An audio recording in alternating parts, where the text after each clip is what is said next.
और दोस्तों welcome to my YouTube channel Mahatma ji campus. मेरा नाम है वाकिन। दोस्तों आज के इस वीडियो में हम 10 अगस्त से 15 अगस्त के करंट अफेयर्स के मोस्ट इंपॉर्टेंट क्वेश्चन के आंसर को जानेंगे, जो कि आगामी सभी परीक्षाओं के लिए बहुत ही हेल्पफुल है। फ्रेंड्स, यदि आप चैनल पहली बार आए हैं प्लीज़ चैनल को सब्सक्राइब कर लें और बेल आइकन को प्रेस कर दें ताकि हमारे आने वाले वीडियो का नोटिफिकेशन सबसे पहले आप तक पहुँच जाए। चलिए फ्रेंड्स, वीडियो को स्टार्ट करते हैं।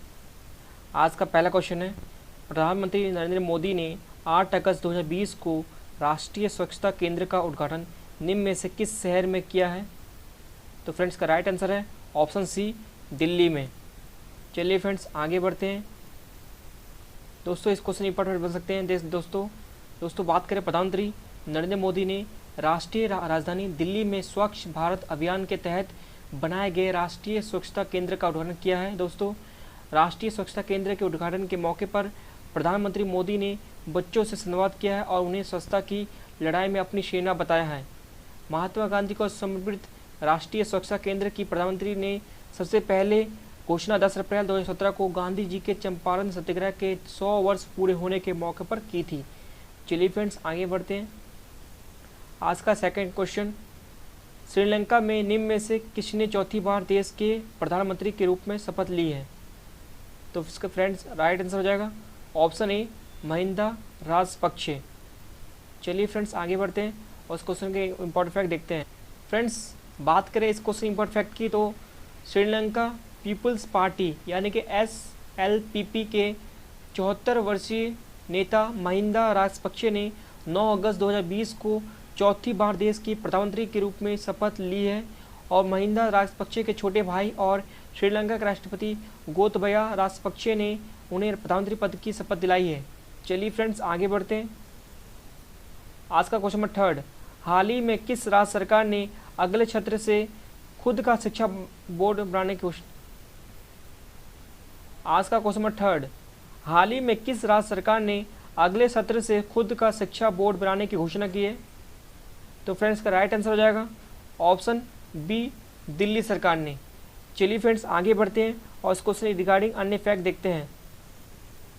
फ्रेंड्स बात करें दिल्ली के शिक्षा व उप मुख्यमंत्री मनीष सिसोदिया ने कहा कि अगले सत्र से दिल्ली क्या अपना शिक्षा बोर्ड का काम करने लगेगा। दिल्ली सरकार ने पिछले महीने राज्य शिक्षा बोर्ड के गठन और पाठ्यक्रम सुधारों के लिए योजना एवं रूपरेखा तैयार करने के लिए 2 समितियों का गठन किया है। दोस्तों दिल्ली का शिक्षा बोर्ड पूरे साल सतत मूल्यांकन वाली व्यवस्था पर काम करेगा। ये सभी कक्षाओं की बच्चों के लिए व्यवस्था की होगी।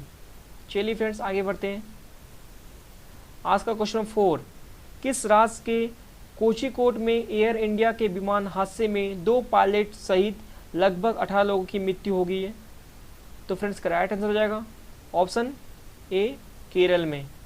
चलिए फ्रेंड्स इसको रिगार्डिंग अन्य फैक्ट देखते हैं। फ्रेंड्स ये विमान दुबई से आ रहा है, एयर इंडिया का विमान केरल के कोझिकोड में एयरपोर्ट हादसे का शिकार हो गया।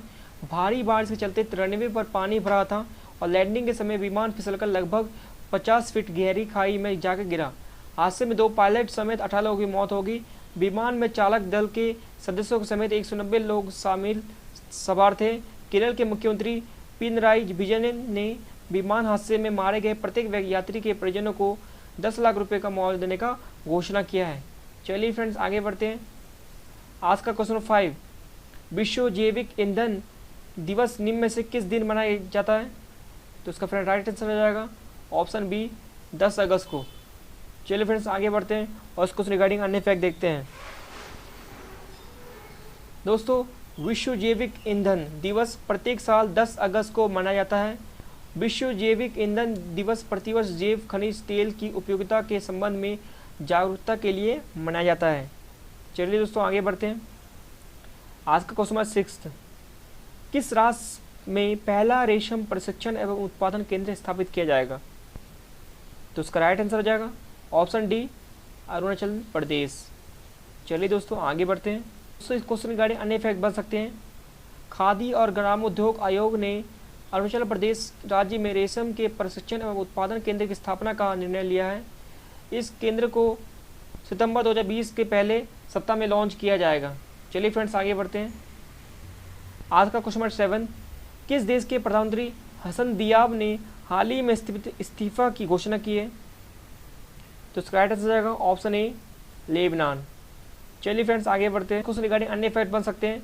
लेबनान की राजधानी बेरूत में शक्तिशाली धमाके के बाद लोगों की मांग के आगे झुकते हुए प्रधानमंत्री हसन दियाब ने इस्तीफे की घोषणा की है। लेबनान के राष्ट्रपति माइकल आउन ने प्रधानमंत्री समेत पूरी सरकार का इस्तीफा स्वीकार कर लिया गया है। चलिए फ्रेंड्स आगे बढ़ते हैं। आज का क्वेश्चन नंबर 8, निम्न में से कौन सा देश कोरोना वायरस की पहली वैक्सीन का रजिस्ट्रेशन कराने के लिए 12 अगस्त को तैयार है? तो फ्रेंड्स राइट आंसर हो जाएगा ऑप्शन ए रूस ने। चलिए फ्रेंड्स आगे बढ़ते हैं और क्वेश्चन रिगार्डिंग अन्य फैक्ट देखते हैं। दोस्तों बात करें रूस की। रूस कोरोना वायरस की पहली वैक्सीन का रजिस्ट्रेशन कराने के लिए 12 अगस्त को तैयार है। रूस के उप स्वास्थ्य मंत्री ओलेग ग्रिडनेव ने यह घोषणा किया है। यह वैक्सीन गामालेया शोध संस्थान और रूस के रक्षा मंत्रालय के संयुक्त तत्वाधान में तैयार हुई थी ये दोस्तों। चलिए फ्रेंड्स आगे बढ़ें। किस राज्य सरकार ने वर्ष 2020 से 23 के लिए एक नई राज्य औद्योगिक विकास नीति शुरू की है? तो इसका राइट आंसर हो जाएगा ऑप्शन सी आंध्र प्रदेश। चलिए आगे बढ़ते हैं और उस क्वेश्चन रिगार्डिंग अन्य फैक्ट देखते हैं। दोस्तों बात करें आंध्र प्रदेश सरकार ने वर्ष 2020 और 23 के लिए एक नई राज्य औद्योगिक विकास नीति शुरू की है। इस नीति का उद्देश्य युवाओं के लिए रोजगार का सृजन करना है। चलिए आगे बढ़ते हैं। आज का क्वेश्चन नंबर 10, विश्व आदिवासी दिवस निम्न में से किस दिन मनाया गया है? दोस्तों इसका राइट आंसर हो जाएगा ऑप्शन ए 9 अगस्त को। दोस्तों 9 अगस्त को हर साल विश्व आदिवासी दिवस मनाया जाता है। चलिए फ्रेंड्स आगे बढ़ते हैं और क्वेश्चन रिगार्डिंग अन्य फैक्ट देखते हैं। फ्रेंड्स प्रत्येक वर्ष 9 अगस्त को विश्व आदिवासी दिवस यानी कि वर्ल्ड ट्राइबल डे मनाया जाता है। इस वर्ष विश्व आदिवासी दिवस का थीम थी जो कोविड-19 और स्वदेशी लोगों का लचीलापन। दोस्तों विश्व आदिवासी दिवस का उद्देश्य विश्व की देशज आबादी के अधिकारों को बढ़ावा देने एवं उनकी रक्षा करना यह है। और यह दिवस संयुक्त राष्ट्र की घोषणा के अनुसार वर्ष 1994 से प्रत्येक वर्ष 9 अगस्त को मनाया जाता है। चलिए फ्रेंड्स आगे बढ़ते हैं। आज का क्वेश्चन 11, प्रधानमंत्री नरेंद्र मोदी के अनुसार ग्रेट निकोबार द्वीप में कितने करोड़ रुपए की लागत से एक ट्रांसशिपमेंट पोर्ट का निर्माण करने की योजना है? तो इसका राइट आंसर हो जाएगा ऑप्शन बी 10,000 करोड़ रुपए की। चलिए फ्रेंड्स आगे बढ़ते हैं और इसको रिगार्डिंग अन्य फैक्ट देखते हैं। दोस्तों प्रधानमंत्री ने कहा है कि आने वाले समय में अंडमान निकोबार बंदरगाह विकास के लिए जुड़ी गतिविधियों के बड़े केंद्र के रूप में विकसित होने वाला है। यह क्षेत्र दुनिया के कई ट्रांसशिपमेंट बंदरगाहों के मुकाबले काफ़ी प्रतिस्पर्धी दूरी पर स्थित है। दोस्तों जब ये बंदरगाह एक बार बनकर तैयार हो जाएगा तो यहाँ बड़े बड़े जहाज़ भी रुक पाएंगे। इससे समुद्री व्यापार में भारत की हिस्सेदारी बढ़ेगी और युवाओं को रोजगार के नए मौके मिलेंगे। चलिए फ्रेंड्स आगे बढ़ते हैं। आज का क्वेश्चन नंबर 12, हाल ही में भारतीय प्रधानमंत्री के द्वारा अंडमान और निकोबार द्वीप समूह के लिए किस परियोजना का उद्घाटन किया है? तो इसका राइट आंसर जाएगा ऑप्शन ए सबमरीन की केबल कनेक्टिविटी परियोजना। चलिए फ्रेंड्स आगे बढ़ते हैं और इस क्वेश्चन रिगार्डिंग अन्य फैक्ट देखते हैं।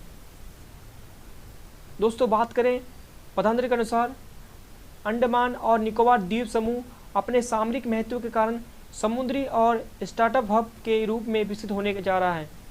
चलिए फ्रेंड्स आगे बढ़ते हैं।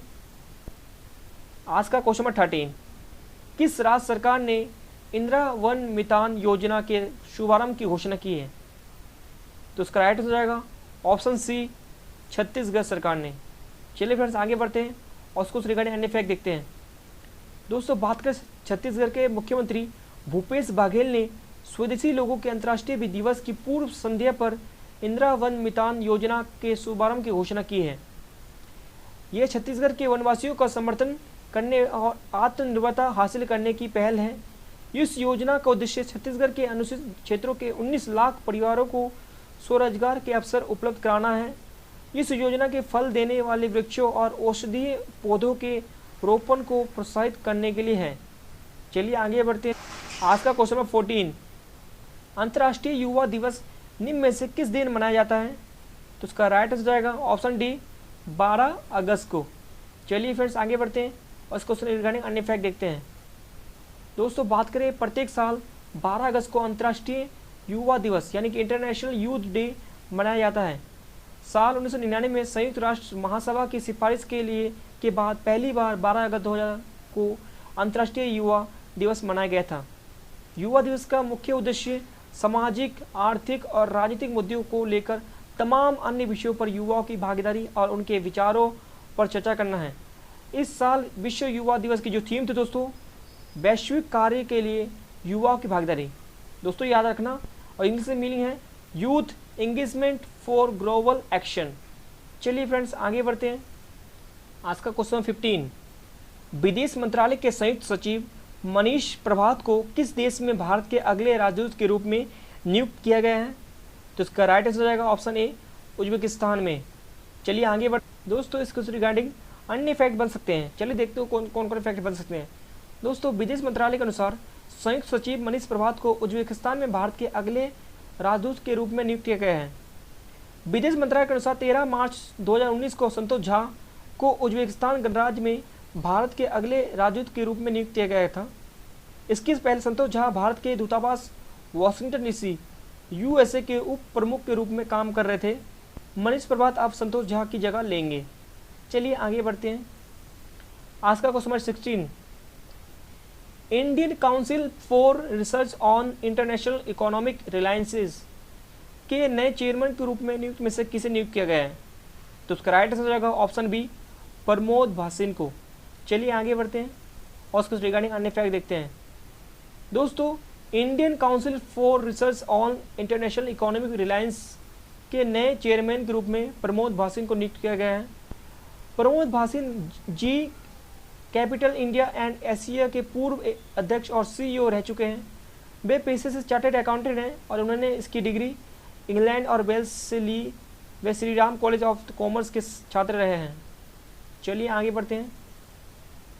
आज का क्वेश्चन 17, भारतीय सशस्त्र बल द्वारा चीन के साथ तनाव के बीच किस योजना को पुनर्जीवित करने की घोषणा की है? तो इसका राइट आंसर हो जाएगा ऑप्शन ए, प्रोजेक्ट चीता। चलिए आगे बढ़ते हैं। इसको रिगार्डिंग अन्य फैक्ट देखते हैं। भारतीय सशस्त्र बलों ने चीन के साथ तनाव के बीच प्रोजेक्ट चीता को पुनर्जीवित करने का फैसला किया है। यह परियोजना लंबे समय से लंबित थी और त्रि सेवाओं से ने अब इस परियोजना को 3500 करोड़ रुपए में पुनर्जीवित करने का निर्णय लिया है। चलिए आगे बढ़ते हैं। आज का क्वेश्चन 18, केंद्र सरकार ने निम्न में से किस राज्य के कुछ हिस्सों में 15 अगस्त से 4G सेवा के ट्रायल की शुरुआत करने की घोषणा की है? तो इसका राइट आंसर रहेगा ऑप्शन बी, जम्मू कश्मीर में। चलिए आगे बढ़ते हैं और उसको रिगार्डिंग अन्य फैक्ट देखते हैं। फ्रेंड्स इसको रिगार्डिंग अन्य फैक्ट देखते हैं। दोस्तों केंद्र सरकार ने जम्मू कश्मीर के कुछ हिस्सों में 15 अगस्त से 4G सेवा की ट्रायल शुरुआत करने की घोषणा की है। न्यायमूर्ति NV रमन, न्यायमूर्ति R सुभाष रेड्डी और न्यायमूर्ति VR गवई के पीठ को केंद्र की तरफ से अटॉर्नी जनरल के वेणुगोपाल ने यह जानकारी दी है। उन्होंने कहा है कि विशेष समिति ने जम्मू कश्मीर के डिवीज़न के एक एक जिले में प्रयोग के आधार पर तेज गति फल इंटरनेट सेवा बहाल करने का निर्णय लिया है। चलिए आगे बढ़ते हैं। आज का क्वेश्चन 19, फोर्ब्स की दुनिया में सर्वाधिक कमाई करने वाले टॉप 10 अभिनेताओं की सूची में निम्न में से कौन इकलौते भारतीय शामिल हैं? दोस्तों इसका राइट आंसर जाएगा ऑप्शन ए, अक्षय कुमार। चलिए आगे बढ़ते हैं। आज का क्वेश्चन 20, निम्न में से किस जानवर के साथ मानव टकराव पर राष्ट्रीय पोर्टल सुरक्षा लॉन्च किया है? तो इसका राइट आंसर जाएगा ऑप्शन सी, हाथी। चलिए आगे बढ़ते हैं। इसको रिगार्डिंग अन्य फैक्ट देखते हैं। फ्रेंड्स राष्ट्रीय पोर्टल सुरक्षा मानव हाथी संघर्ष से संबंधित है। इस पोर्टल का उद्देश्य वास्तविक समय पर जानकारी के संग्रह और सही समय पर मानव हाथी टकराव के निपटान का प्रबंधन भी करेगा। ये पोर्टल डेटा संग्रह प्रोटोकॉल, डेटा ट्रांसमिशन पाइपलाइन और डेटा विजुअलाइजेशन टूल के सेट करने में भी मदद करेगा। विश्व हाथी दिवस का लक्ष्य हाथी संरक्षण पर लोगों में जागरूकता पैदा करना और जंगली तथा पालतू हाथियों के बेहतर संरक्षण और प्रबंधन के लिए जानकारी और सकारात्मक समाधानों को साझा करना है। चलिए आगे बढ़ते हैं। आज का क्वेश्चन नंबर 21, हाल ही में किस राज्य सरकार ने नगर निगम शहरी निवासियों को वन अधिकार पात्रक प्रदान करने वाला पहला राज्य बन गया है? तो इसका राइट आंसर हो जाएगा ऑप्शन बी, छत्तीसगढ़। चलिए आगे बढ़ते हैं और उस क्वेश्चन रिगार्डिंग अन्य फैक्ट देखते हैं। दोस्तों, छत्तीसगढ़ देश का पहला राज्य बन गया है जहां शहरी लोगों को वन भूमि अधिकार प्रदान किया गया है। इसकी शुरुआत जगदलपुर से की गई है, जहां नगर निगम से 11 आदिवासियों को वन भूमि के अधिकार पर पत्र दिए गए हैं। चलिए आगे बढ़ते हैं। आज का क्वेश्चन नंबर 22, हाल ही में किस देश ने कोरोना की स्पुतनिक वी वैक्सीन के इस्तेमाल के लिए मंजूरी दे दी गई है? तो इसका राइट आंसर आएगा ऑप्शन बी, रूस ने। चलिए आगे बढ़ते हैं और उसको रिगार्डिंग अन्य फैक्ट देखते हैं। दोस्तों, बात करें रूस की, रूस के राष्ट्रपति व्लादिमीर पुतिन ने कोरोना की स्पुतनिक वी वैक्सीन के इस्तेमाल के लिए मंजूरी दे दी है। रूस के स्वास्थ्य मंत्री मिखाइल मोरस्को का कहना है कि पहले चरण में वैक्सीन स्वास्थ्य कर्मियों को और दूसरे उसके बाद शिक्षकों को लगाई जाएगी। रूस की कंपनी सिस्टमा ने उत्पादन करना शुरू कर दिया है और सरकार की यह योजना है कि अक्टूबर में वैक्सीन को पूरे रूस में बड़े पैमाने पर लॉन्च कर दिया जाएगा। चलिए आगे बढ़ते हैं। आज का क्वेश्चन नंबर 23, अमेरिकी डेमोक्रेट्स पार्टी ने निम्न में से किस भारतीय मूल की महिला को उपराष्ट्रपति के उम्मीदवार के लिए चुना है? तो उसका राइट आंसर रहेगा ऑप्शन ए, कमला हैरिस। चलिए दोस्तों आगे बढ़ते हैं और इस क्वेश्चन रिगार्डिंग अन्य फैक्ट देखते हैं। दोस्तों, बात करें अमेरिका में इस साल नवंबर में राष्ट्रपति और उपराष्ट्रपति पद के चुनाव होने हैं। कमला हैरिस भारतीय मूल की अमेरिकी नागरिक हैं। कमला हैरिस 2 बार कैलिफोर्निया की अटॉर्नी जनरल रह चुकी हैं। कमला हैरिस ऑकलैंड में पली बड़ी हैं और उन्होंने हार्वर्ड यूनिवर्सिटी से स्नातक की डिग्री ली है। इसके बाद कमला ने कैलिफोर्निया में यूनिवर्सिटी से कानून की पढ़ाई की है। वह साल 2003 में सैन फ्रांसिस्को से जिला वकील बनी थी। चलिए आगे बढ़ते हैं। क्वेश्चन नंबर 24, किस राज्य सरकार ने 2 अक्टूबर से अरुणोदय योजना लागू करने की घोषणा की है? तो इसका राइट आंसर हो जाएगा ऑप्शन ए, असम सरकार ने। चलिए आगे बढ़ते हैं और इस क्वेश्चन रिगार्डिंग अन्य फैक्ट देखते हैं। दोस्तों, बात करें लगभग 17 लाख परिवारों को वित्तीय सहायता उपलब्ध कराने के उद्देश्य से असम सरकार ने राज्य में 2 अक्टूबर से अरुणोदय योजना लागू करने के लिए पूरी तैयारी कर ली है। इस योजना के तहत आवश्यक वस्तुएं खरीदने के लिए पात्र परिवारों को 830 रुपये प्रति महीने दिए जाएंगे। चलिए आगे बढ़ते हैं। आज का क्वेश्चन नंबर 25, किस राज्य सरकार ने महिलाओं के कल्याण के लिए YSR चेउता स्कीम को शुरू करने की घोषणा की है? तो उसका राइट आंसर हो जाएगा ऑप्शन सी, आंध्र प्रदेश। चलिए दोस्तों आगे बढ़ते हैं और उस क्वेश्चन रिगार्डिंग अन्य फैक्ट देखते हैं। दोस्तों, बात करें आंध्र प्रदेश के मुख्यमंत्री जगन मोहन रेड्डी ने राज्य में महिलाओं के कल्याण के लिए एक नई स्कीम लॉन्च की है। मुख्यमंत्री रेड्डी ने YSR चेउता स्कीम 2020 के नाम से एक नई स्कीम की शुरुआत की है। इस योजना के तहत 45 से 60 साल की उम्र की करीब 23 लाख महिलाओं को लाभ दिया जाएगा। राज्य की SC, ST, OBC और अल्पसंख्यक समुदायों को ताल्लुक़ रखने वाली महिलाओं को इस योजना का फ़ायदा मिलेगा। चलिए आगे बढ़ते हैं। आज का क्वेश्चन नंबर 26, विश्व अंगदान दिवस यानी कि वर्ल्ड ऑर्गन डोनेशन डे निम्न में से किस दिन मनाया जाता है? तो उसका राइट आंसर रहेगा ऑप्शन डी, 13 अगस्त को। चलिए दोस्तों आगे बढ़ते हैं। दोस्तों, बात करें इस क्वेश्चन के रिगार्डिंग अन्य फैक्ट की। दोस्तों, प्रतिवर्ष 13 अगस्त को विश्व अंगदान दिवस के रूप में मनाया जाता है। इसका उद्देश्य अंगदान के बारे में जागरूकता फैलाना है। चलिए आगे बढ़ते हैं। इसका क्वेश्चन नंबर 27, हाल ही में किस मंत्रालय ने स्वच्छ भारत मिशन अकादमी का शुभारंभ किया है? तो उसका राइट आंसर हो जाएगा ऑप्शन ए, जल शक्ति मंत्रालय। चलिए दोस्तों आगे बढ़ते हैं। दोस्तों, बात करें केंद्रीय जल मंत्री गजेंद्र सिंह शेखावत द्वारा स्वच्छ भारत मिशन अकादमी का शुभारंभ किया गया। दोस्तों, जल मंत्री कौन है? गजेंद्र सिंह शेखावत। चलिए आगे बढ़ते हैं। आज का क्वेश्चन नंबर 28, निम्न में से किस देश ने उन्नत मिसाइल रक्षा प्रणाली एरो 2 का सफल परीक्षण किया है? तो दोस्तों इसका राइट आंसर हो जाएगा ऑप्शन डी, इजराइल ने। चलिए आगे बढ़ते हैं। दोस्तों, आज का क्वेश्चन नंबर 29, हाल ही में भारत ने मालदीव को कितने मिलियन अमेरिकी डॉलर की सहायता प्रदान की है?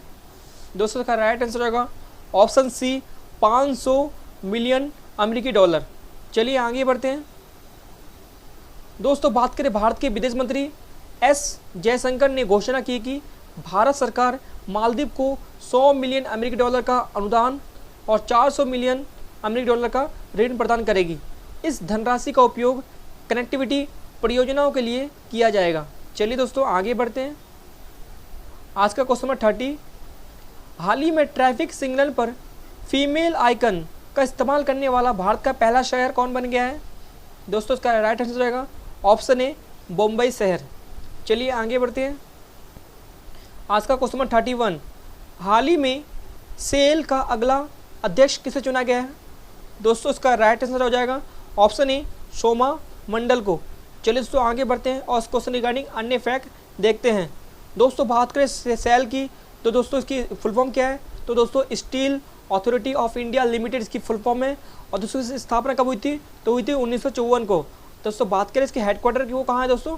न्यू दिल्ली में स्थित है। चलिए दोस्तों आगे बढ़ते हैं। आज का क्वेश्चन 32, हाल ही में most valuable player of the year कौन बने हैं? दोस्तों इसका राइट आंसर हो जाएगा ऑप्शन बी क्रिस्टियानो रोनाल्डो। चलिए दोस्तों आगे बढ़ते हैं। आज का क्वेश्चन 33, हाल ही में किस राज्य सरकार ने कर्म साथी प्रकल्प योजना शुरू की है? दोस्तों किस राज्य से शुरू की है? दोस्तों इसका राइट आंसर हो जाएगा ऑप्शन सी पश्चिम बंगाल सरकार ने। दोस्तों बात करें पश्चिम बंगाल की तो यहाँ के जो सीएम कौन है? तो है ममता बनर्जी। चलिए दोस्तों आगे बढ़ते हैं। आज का क्वेश्चन नंबर 34, हाल ही में किस योजना के तहत राज्यों को रैंकिंग जारी की गई है? तो दोस्तों इसका राइट आंसर जाएगा ऑप्शन ए अमृत योजना। चलिए दोस्तों आगे बढ़ते हैं। दोस्तों आज के लिए इतना ही। Thanks for watching, keep learning and दोस्तों प्लीज़ वीडियो अच्छी लगे वीडियो को लाइक करें, शेयर करें। Thank you.